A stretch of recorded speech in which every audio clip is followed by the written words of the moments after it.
ಬೆಂಗಳೂರಿನಲ್ಲಿರುವಂತಹ cricket ಅಭಿಮಾನಿಗಳಿಗೆ ಅತಿ ದೊಡ್ಡ ಗುಡ್ ನ್ಯೂಸ್ ಸಿಗ್ತಾ ಇದೆ.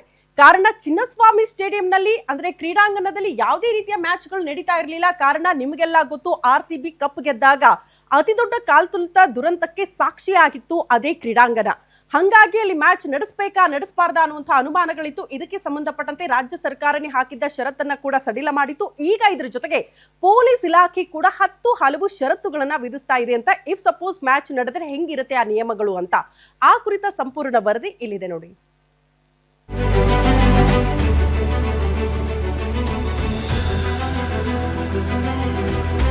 ಬೆಂಗಳೂರಿನ ಚಿನ್ನಸ್ವಾಮಿ ಸ್ಟೇಡಿಯಂನಲ್ಲಿ IPL ಪಂದ್ಯಗಳು ಸೇರಿದಂತೆ ಕ್ರಿಕೆಟ್ ಪಂದ್ಯ ನಡೆಸಲು ಅಂತಿಮವಾಗಿ ಸರ್ಕಾರ ಒಪ್ಪಿಗೆ ನೀಡಿದೆ. ಈ ಮೂಲಕ ಕ್ರಿಕೆಟ್ ಪ್ರಿಯರಿಗೆ ಗುಡ್ ನ್ಯೂಸ್ ಸಿಕ್ಕಂತಾಗಿದೆ. ಈ ನಡುವೆ ರಾಜ್ಯ ಗೃಹ ಇಲಾಖೆ ಸೂಚನೆ ಮೇರೆಗೆ ಬೆಂಗಳೂರು ಪೊಲೀಸರು 17 ಅಂಶಗಳ ಷರತ್ತಿನ ಮಾರ್ಗಸೂಚಿಯನ್ನ ಮೊನ್ನೆ ಹೊರಡಿಸಿ ಆ ಷರತ್ತುಗಳಿಗೆ KSCA ಒಪ್ಪಿಗೆ ನೀಡಿದ ಬಳಿಕ ಪಂದ್ಯಗಳು ಪುನರಾರಂಭ ಮಾಡಲು ಅವಕಾಶ ನೀಡಿದೆ.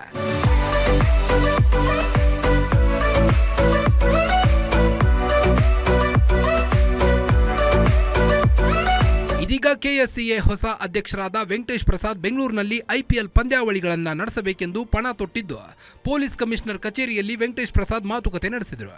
ಬೆಂಗಳೂರು ಪೊಲೀಸ್ ಕಮಿಷನರ್ ಅವರನ್ನ ವೆಂಕಟೇಶ್ ಪ್ರಸಾದ್ ಭೇಟಿ ಮಾಡಿ ಮುಂಬರುವ ವಿಜಯ್ ಹಜಾರೆ ಟ್ರೋಫಿ ಕ್ರಿಕೆಟ್ ಟೂರ್ನಿಯನ್ನ ಬೆಂಗಳೂರಿನಲ್ಲಿ ನಡೆಸುವ ಬಗ್ಗೆ ಚರ್ಚೆ ನಡೆಸಿದರು. ಸರ್, ಇವಾಗ ಪೊಲೀಸ್ ಅವ್ರಿಗೆ ನಾವು ಅನುಮತಿ ಕೋರಿ ಪತ್ರ ಬರೆದಿದ್ದೀವಿ. ಸೊ ಇದೇನಾಗಿದೆ, 19ನೇ ತಾರೀಕು ಆಗಸ್ಟ್ 19ನೇ ತಾರೀಕು ಇವರು KSCAಗೆ ಒಂದು ಪತ್ರ ಬರೆದಿದ್ರು. ಈ ಕುನ್ನಾ ಕಮಿಟಿ ರೆಕಮೆಂಡೇಶನ್ಸ್ ಏನಿದೆ ಅದ್ರ ಬಗ್ಗೆ ನೀವು ಯಾವ ರೀತಿ ಅದನ್ನು ಇಂಪ್ಲಿಮೆಂಟ್ ಮಾಡ್ತೀರಂತ.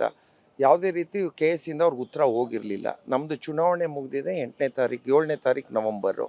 ನಾವು ಬಂದ ತಕ್ಷಣ ಅದರ ಇದು ಏನೇನು ಅವ್ರದ್ದು ಶಿಫಾರಸುಗಳಿತ್ತು ಕುನ್ನಾ ಕಮಿಟಿ ಅವ್ರದ್ದು, ಅದರಲ್ಲಿ ಏನು ಮಾಡಬೇಕು, ಯಾವ ರೀತಿ ಮಾಡಬೇಕು, ಅದಕ್ಕೆಲ್ಲ ಸಲಹೆಗಳು ಕೇಳಿದ್ದೀವಿ. ಅನುಮತಿ ಕೋರಿ ಪತ್ರ ಬರೆದಿದ್ದೀವಿ. ಇನ್ನು ವಿರಾಟ್ ಕೊಹ್ಲಿ ಡೆಲ್ಲಿ ತಂಡದ ಪರ ಆಡುವ ಎಲ್ಲಾ ಸಾಧ್ಯತೆಗಳಿವೆ. ಕೊಹ್ಲಿ ಬೆಂಗಳೂರು ಸ್ಟೇಡಿಯಂಗೆ ಬಂದರೆ ಹೆಚ್ಚಿನ ಸಂಖ್ಯೆಯಲ್ಲಿ ಪ್ರೇಕ್ಷಕರು ಸಹ ಬರುತ್ತಾರೆ. ಆ ಸಮಯದಲ್ಲಿ ಗುಣಮಟ್ಟದ ನಿರ್ವಹಣೆ, ಭದ್ರತೆ ಅಗತ್ಯ ಎಂದು ಚರ್ಚೆ ನಡೆಸಿದರು. ಒಟ್ಟಾರೆಯಾಗಿ ನೂತನ KSCA ಅಧ್ಯಕ್ಷರಾದ ಮಾಜಿ ಕ್ರಿಕೆಟಿಗ ವೆಂಕಟೇಶ್ ಪ್ರಸಾದ್ ಅವರ ಮುಂದೆ ದೊಡ್ಡ ಸವಾಲಾಗಿದೆ. Girish, guarantee news, Bengaluru.